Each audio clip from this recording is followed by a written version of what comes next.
ఇప్పుడు దాన్ని సరిదిద్దుకోవడానికి మళ్ళీ తిరిగి ఒక అవకాశం వచ్చింది అంటున్నారు ముఖ్యమంత్రి చంద్రబాబు నాయుడు. దాన్ని అదృష్టంగా భావిస్తున్నాను అన్నారు.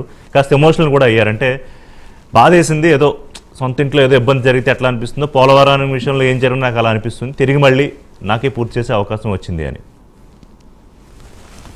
ఇప్పుడు అది వాస్తవమేనండి.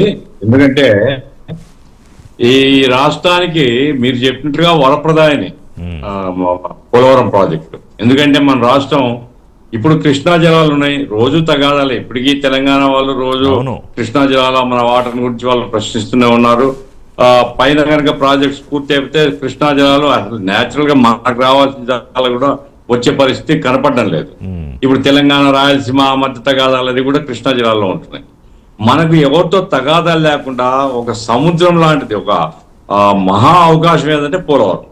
అది ఎవరికి నష్టం కూడా లేదు. ఎందుకంటే మనం వాడుకోకపోతే ఆ నీళ్ళు ఇంకోరు వాడుకునేటువంటి ఫెసిలిటీ కూడా లేదు, మొత్తం సముద్రంలో పోయేది.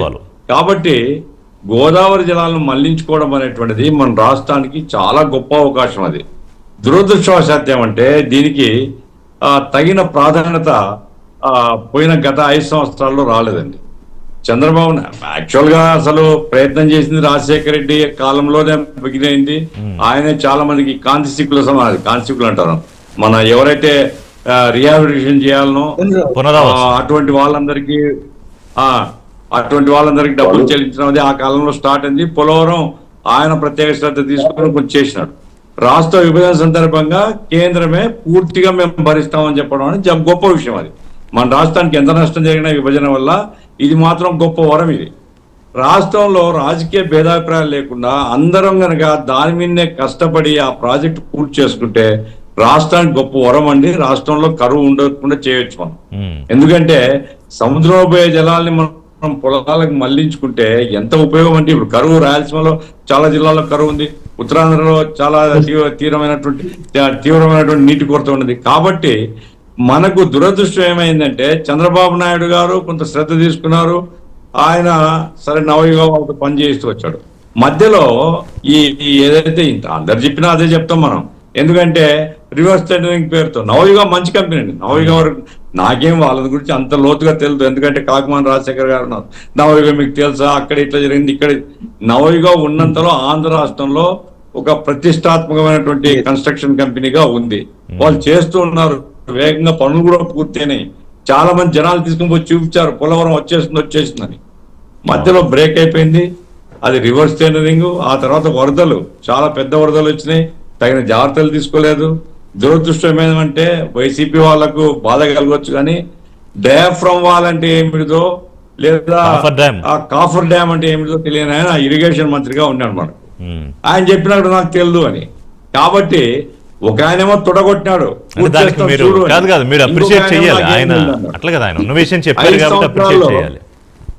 ఈ 5 సంవత్సరాల మొత్తం పని ఆగిపోయింది, డ్యామేజ్ అయిపోయింది.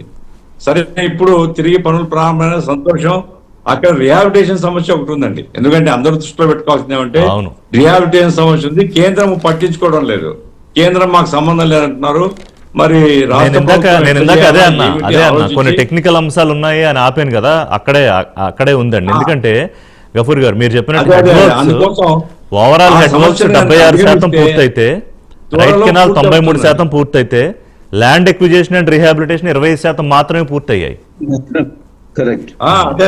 అదే అందుకోసం ఇప్పుడు ఏమైతుందంటే మీరు ప్రాజెక్టులు కట్టుకొని పోయే కొద్దీ పైనుండి ఆ గిరిజన ప్రాంతం, గిరిజనులందరూ, కొండదొరలు, కోయలు అందరూ కూడా అది పెద్ద మానవ సమస్యగా మారుతుంది.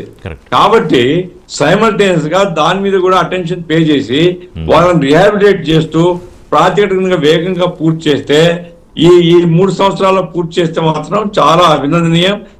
సంపద సృష్టి అంటే ఇదేనండి. సంపద సృష్టి అంటే పొలాలకు నీళ్ళు ఇవ్వడమే సంపద సృష్టి. కాబట్టి ఈ రాష్ట్రం అభివృద్ధి కావడానికి పోలవరం మాత్రం గొప్ప వరము. దాన్ని పూర్తిగా మనం పూర్తి చేయడానికి అన్ని విధాల ఈ రాజకీయ తేడాలు, భేదాభిప్రాయాలు వద్దండి. ఈ విషయంలో మాత్రం అందరూ ఏకాభిప్రాయంతో అవసరమైతే కేంద్రాన్ని ఏమన్నా అడుగుదామా, రాష్ట్రాలను ఎట్లా చేద్దామా అనేటువంటిది. ఇప్పుడు పోలవరం పనగచెర్ల అని కొత్త స్కీమ్ కూడా పెడుతున్నారు. అది సాధ్యశాతం చూడాలా. ఏమైనా అపారమైనటువంటి జల సంపద మనం వాడుకోవడానికి ఒక గొప్ప అవకాశం వచ్చినప్పుడు రాజకీయ పార్టీలన్నీ కూడా రాష్ట్ర ప్రభుత్వం మీద కేంద్ర ప్రభుత్వం ఒత్తిడి తీసుకుని వచ్చి విభజన హామీ కాబట్టి పూర్తి చేసేటట్టు చేసుకుంటే మనకు ఉపయోగం. బాగా చెప్పారు గఫూర్ గారు. అంటే మీ అనుభవంతో అలాగే మీ పాజిటివ్ దృక్పథంతో రాజకీయాలు వద్దన్నారు, కానీ ఆల్రెడీ మొదలయ్యాయి రాజకీయాలు. ఇవాళ చంద్రబాబు నాయుడు ఆయన అక్కడికి వెళ్ళి మాట్లాడిన తర్వాత మాజీ ఇరిగేషన్ శాఖ మంత్రి అంబటి రాంబాబు కౌంటర్గా పొలిటికల్గా మాట్లాడదాం. రాజశేఖర్ గారు, ఇప్పుడు 2019-24 మధ్య సహాయ పునరావాసం జగన్ ప్రభుత్వం విస్మరించింది. ఎందుకు విస్మరించింది? ఒకటి, కేంద్రం నిధులు ఇస్తేనే మీకు ఇస్తా ఉంటూ జగన్ చేతులు ఎత్తేశారు. కక్ష, అహంకారం, తెలియని తలంతో పోలవరాన్ని పడకేయించారు. ఇది ప్రస్తుత ముఖ్యమంత్రి వాళ్ళ పోలవరంలో చేసిన కామెంట్స్. దీని మీద చెప్పే అవకాశం మీకు ఉంది, ఎందుకంటే డైఫ్రమ్ వాల్ దెబ్బతిండం అనేది కళ్ళ ముందు ఉన్నదే. దానికి 480 కోట్లు అప్పుడైతే మళ్ళీ ఇప్పుడు 990 కోట్లు ఇంకోసారి అదనంగా ఖర్చు పెట్టాల్సి వచ్చింది.